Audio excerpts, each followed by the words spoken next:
Elijah. And good morning, everybody. Happy Monday and welcome to Power Talk. It is my pleasure to bring you cutting edge information that's going to assist you on your path. And I've got some, I think, really cool stuff to share with you this morning. I have two guests. They are poet mystic guide Deirdre Hade and her husband, Will Arntz.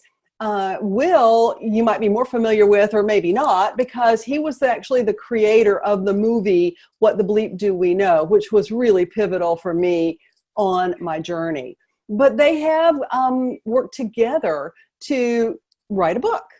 And their new book is called The Not So Little Book of Surprises. And so today what we're going to talk about is how important surprise is in the path to enlightenment. So I've got Will on the line with me. He's actually on Zoom with us now.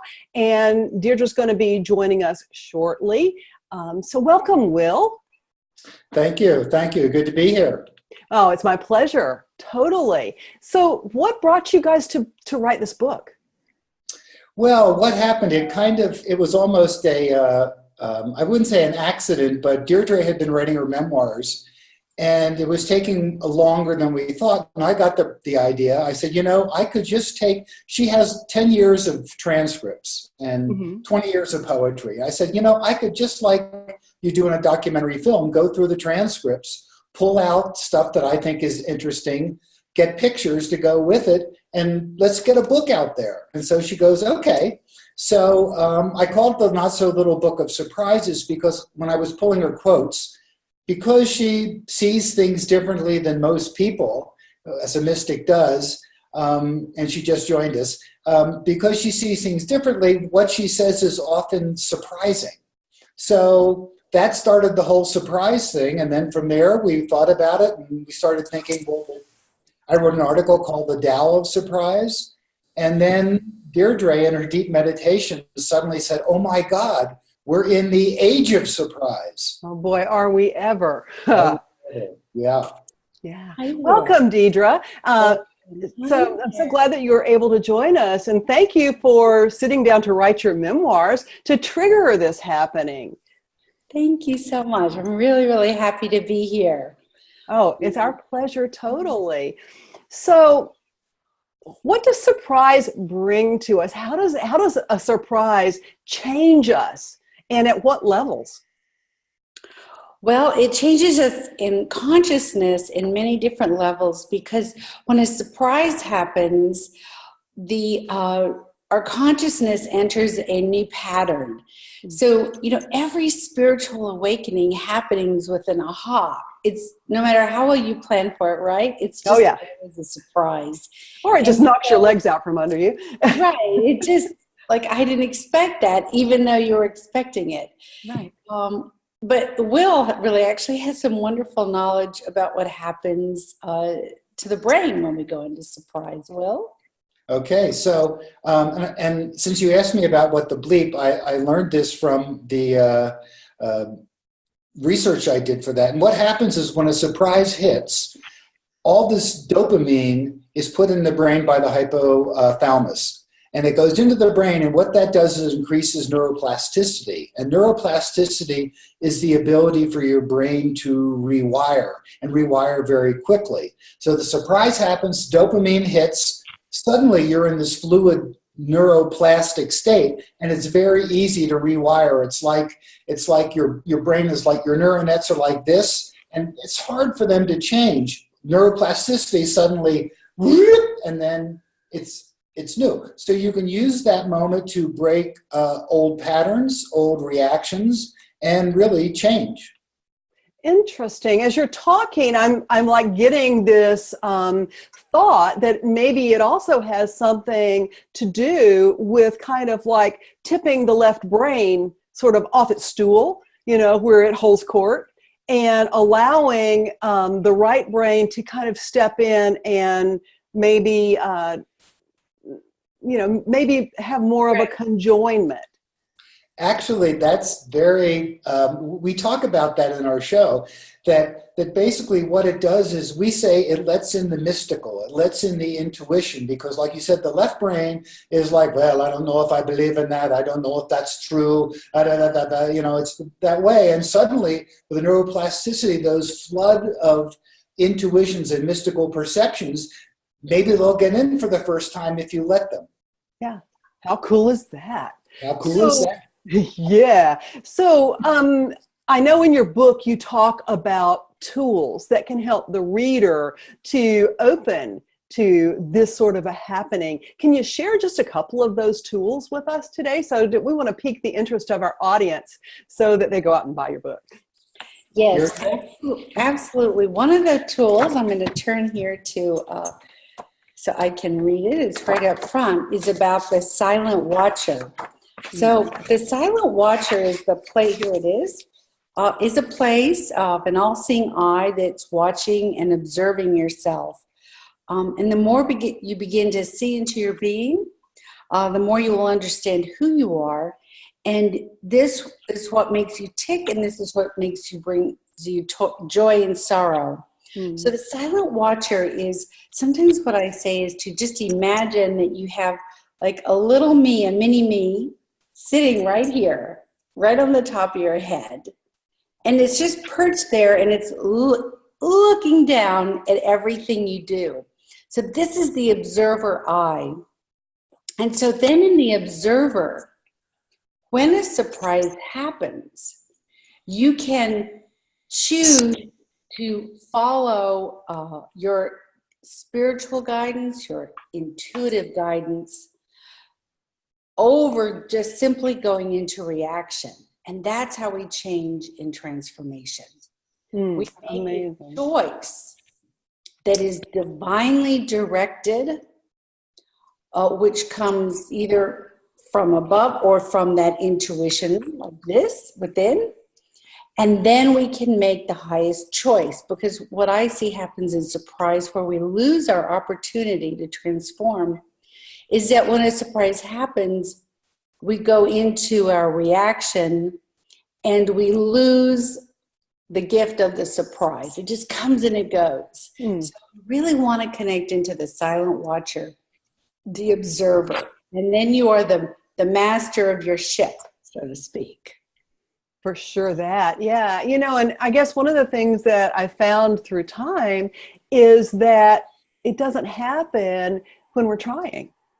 And a lot of times it doesn't even happen for me in a way that I thought it might. Absolutely, that's correct. Because when spiritual transformation happens, one of the purposes is to knock us off of our control factor. And the ego mind is the control factor.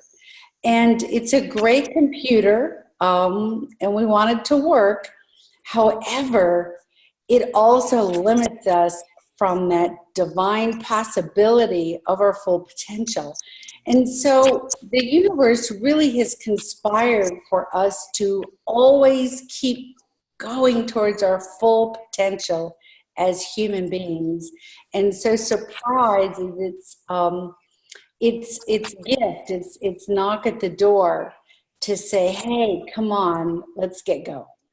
Yeah, so I guess what I'm hearing you say is that we live in this box, and surprise is a thing that pops us outside the box, or maybe moves the box away. Right. And I have a saying I've come to, you know how we say, think outside the box? Right. So in my life, being a mystic and all the real amazing surprises and mystical wonders I've been gifted to experience, I now say there is no box. Which is the better way to be, I would think, you know? There's no box. You're just floating through. I love it. You know, and we're in such an amazing time of rapid change. It's a rapid, in my opinion, an upwelling of higher vibrational energy that all of us have the ability, if we want to let that box go, to tap into it. Right. And it is. I always use the metaphor. I mean, I actually don't feel it's a metaphor, but people can take it as a metaphor, that we are in a great river, and the river is the divine presence, and she's flowing and evolving, and her consciousness is expanding, and we're part of her, and she's part of us, and we're in this river. And so right now, you know how a river, sometimes there's going to be smooth places and sometimes wider, and well, we're in a narrow channel, and we're in the rapids. We've hit the rapids. So we want to get through the rapids without our boat turning over and being swept under the water. And everyone right now that I work with and we speak with as we tour really does have a fear of a feeling the same way you feel if you're on a river and you're like, will my raft tip? So the tools are really your safety vest so you can float. The tools are your compadres that we, all help each other out of the water if we fall in. And the tools are a really sturdy boat. So we need the tools, and that's what the Tao of Surprise is. The Tao of Surprise, the Tao is like the river, is really embracing and understanding and living in that center as surprise happens. A lot of surprises are really great surprises, like a spiritual aha. And then we have surprises that are really scary, as we've seen with the hurricanes and what, you're really facing life. Yeah. So in either of these access points, we want to be able to immediately tap in to the divine, all-powerful energy, be able to access it and get that help so that we can get to the other side and reach our potential.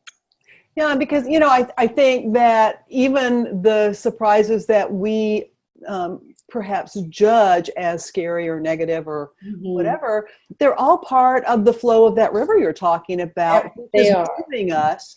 So well, there's a silver lining somewhere. Yeah, here's the news flash. The news flash is on that river. There's been a big cloud burst up above the river, and here comes waves and waves. And oh, by the way, at some point, the dam above the river is going to break too. And then we're going to get a real thing. So that's part of the age of surprise. In this river, there is stuff happening up above that is just going to change everything. So when we talk about the river, let's just say the river's not a constant. The river is, whoa, here we go. You never know. You never know. There's going to be a cloud burst and whoosh. And the key, the key, William, is really, even in the cloud burst, for us to keep our equilibrium, have resilience, know that you have the strength to get through what you would normally think would be an impossible situation to get through. Oh, absolutely. And get through it, not just get through it, but on the other end, be another person with a deeper resonance with all that is, the union of creation.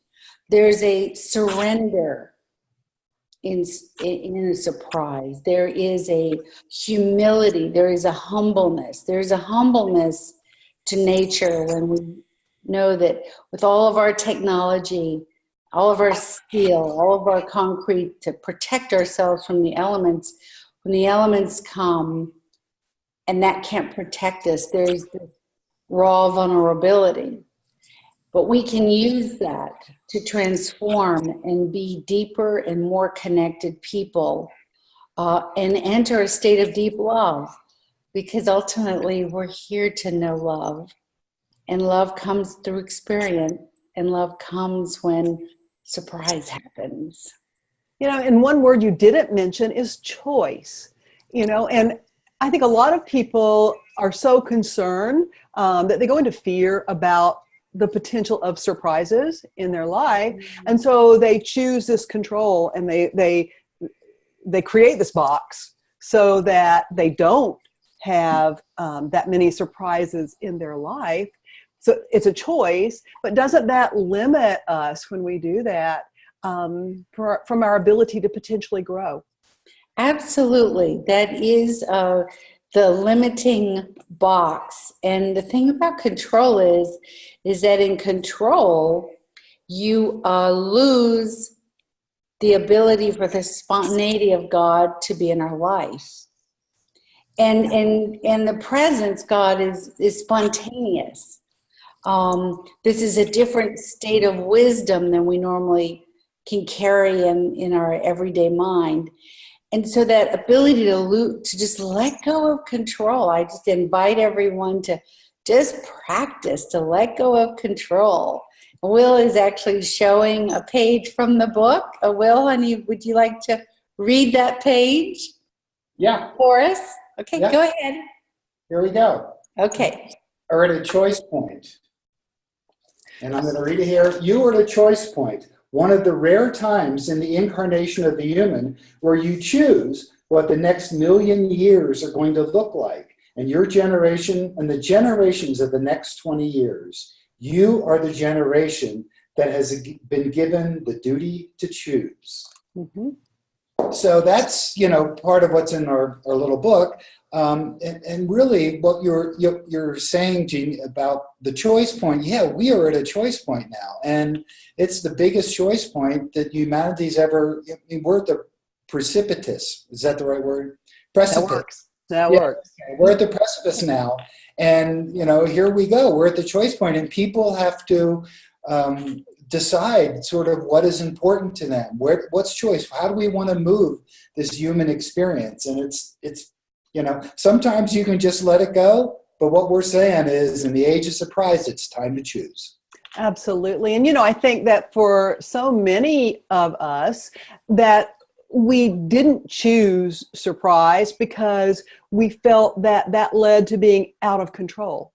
And if I'm hearing you right, what you're saying is that space of out of control is not letting your life flow into chaos, which probably is not all that bad either. But what it is it's letting you flow into surrender. Well, I think about my friends who surf because, we live in Santa Barbara and there's a lot of surfers there. And there's this moment when you're surfing, and they tell me about it, where, you give yourself to the wave. And you set it all up and you do what you do, and then finally you catch the wave, and guess what, buddy? Or you are on for a ride. And so that's really, it's that moment, but they find that exhilarating. I mean, that's like in that thing where you let go. Again, let go does the same thing in the brain. When you let go like that, your dopamine comes in, and then your neuroplasticity, and you can change. So it's really a similar thing. So when you hit that moment of like, whoa, then that's where the doors are open. I love it. And I think so many of us have our ruts, and these are the things that we do. And, and we know that if we stay in that rut, we're going to be kind of okay, and just okay, perhaps. But are there ways that you can disrupt your own life so that you can surprise yourself and actually create surprises? Well, I have a couple of things to say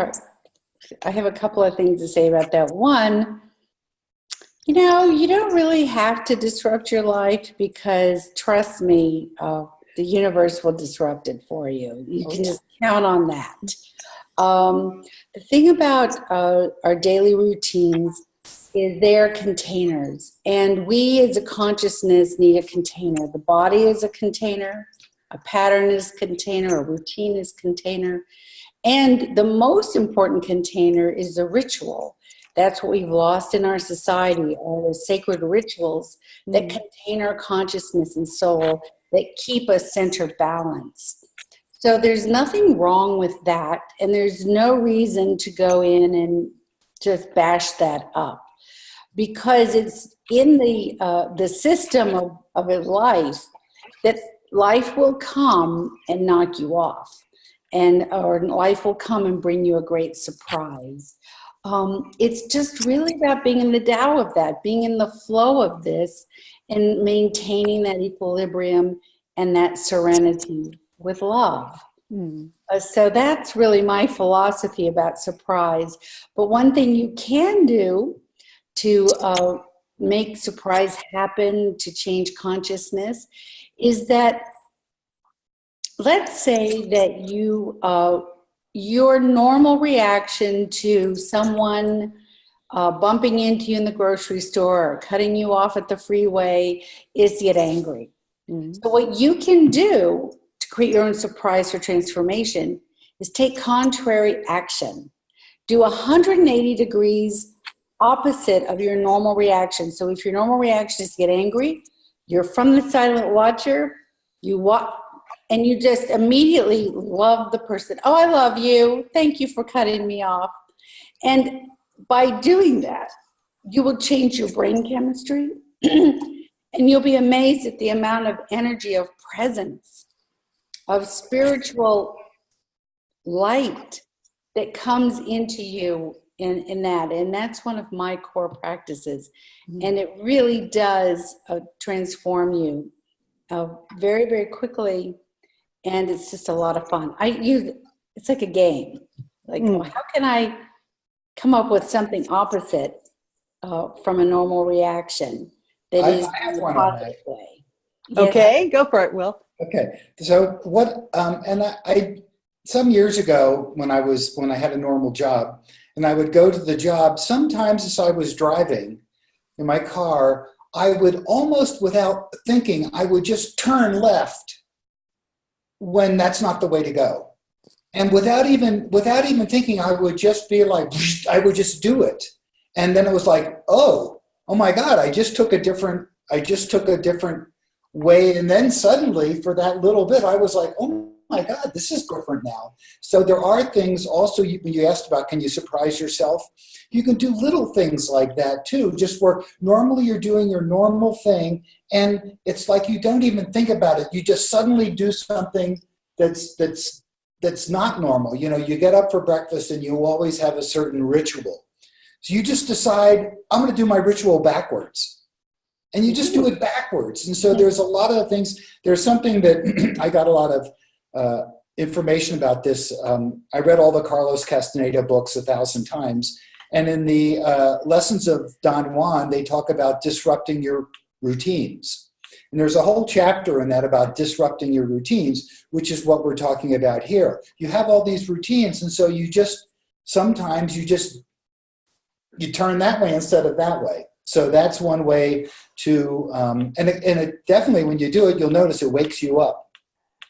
Absolutely. And, you know, I mean, I kind of taken that to heart a little bit because I just recently moved to a new town, which actually for me is an old town. It's the town where I was born and where I was raised, where I went to college. And I've recently moved back after 50 years. Wow. And so one of the things that I'm doing each day is I'm just going out and just driving around and exploring something different. Just to sort of get myself out of my house, because my tendency is to be a hermit. So I get out and about, but I'm also seeing things through new eyes, different than they were seeing things 50 years ago. Oh, that's beautiful. Yeah. That's really beautiful. So you're exploring, and you know, this journey here on planet Earth really is, we're the cosmic beings exploring. We have curiosity. We're really on a journey. We're on a journey together. It's an exciting journey, full of possibility. And it's important to keep our eye on that horizon, because it's easy to get caught, kind of bogged down in the fear of the world because of separation. But really, we're here to explore. We're here to find each other. And we're here to create beauty and love.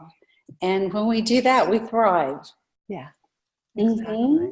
Yeah. So how can our viewers today get their hands on the Not So Little Book of Surprises? Well, you just go to bookofsurprises.com right there. And there's a link. You can go to your local bookstore. I really want to encourage everybody to go to your bookstore, support our local bookstores, and ask for the book. They can, if they don't have it, they can order it. Ingram is our distributor. And you can also go to Amazon and order it. But we're at bookofsurprises.com. You know, and just as an author myself, I want to put this out to the people who are watching and listening, and after you get the book and after you read it, go back and write a review, because that helps so much. Oh, yes. Making it more available to other people. So be sure and review the book after you read it. And then the other thing we have is for everyone who's in the New York region, October 24th, we're at ABC Carpet at Deepak Home Base. And then on October 28th, we're going to be presenting at the New Life Expo, both in New York City. So love to see everyone. We'll answer a lot of questions, sign books, and really bring in more tools. And also, I'll be giving a radiance journey with the archangels to connect our soul with the frequency of the archangels. Now, are y'all going to be getting down here into the South anytime soon? Yes, we're going to be coming to Fort Lauderdale in February. Cool. So, where in the South are you? I'm in Tallahassee. Oh, so Tallahassee, how far is that from Fort Lauderdale? Oh, about 9 hours. Yeah, that's too far. Yeah, total into the world, but that doesn't mean I can't get there. What are you going to be doing in Fort Lauderdale? We're going to be at Temple Hayes' Unity Church. I love Temple So Hayes. we'll be there, and all of that's on the website. When you go to Book of Surprises, you'll automatically be in my website, and you'll get information on the mystic and the physicist, and information on where we're going to be. And then in 2 weeks, I've got a whole body of work coming out on my website on the archangels, the ascended masters. So this is really an information site to bring that gift of these cosmic, incredible beings into our world. Wonderful. Well, best wishes on your journey and much success for your book. And this has been really great. Thank y'all for taking time out of your busy week to join and get up early for my listeners and my viewers. I really appreciate that. So thank you so much. Well, thank you for all your good work, spreading the light and the love. You're just a doll, an angel. So you just keep exploring. I do that. I do that for sure. And viewers, next week, my guest is going to be Ann Tucker. And she has a book out, a new book called Absolutely Awesome. So we're going to learn about how awesome each of us is. And until next time, remember, people who take responsibility for their lives create the reality they desire. I love each and every one of you. Ciao.